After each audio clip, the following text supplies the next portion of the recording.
Malapit na naman ang summer ka-isla. Ito ang Sandira Beach, kilala rin sa tawag na Paradise Beach.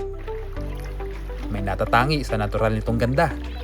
Matatagpuan sa southeast side ng Bantayan, Cebu. May entrance na 70 pesos para sa mga adult at 30 naman sa mga bata. Kahit peak season ay hindi crowded. May pailan-ilan naliligaw na foreigner, pero mas marami pa rin ang lokal. May simple ngunit nakakawaw na vibes. May pino at puti nitong buhangin. Malakristal na dagat.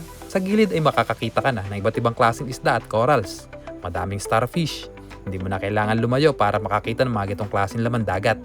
Bagay na bagay sa'yo kahit di ka marunong lumangoy. Madaming puno sa gilid, mga bato kung saan pwede mo ilagay yung mga gamit. Perfect din sa sunset. Punta na kayo rito. Maganda dito. Promise.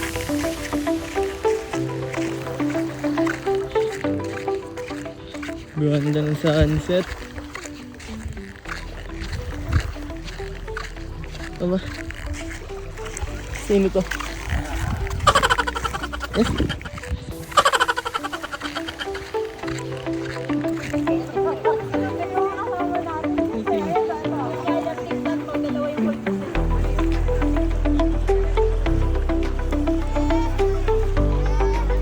Ito yung perfect di ba? Walang crowd, konti lang. Ganun talaga nagbibideo. Ganun, no? Ang palawan yan, no?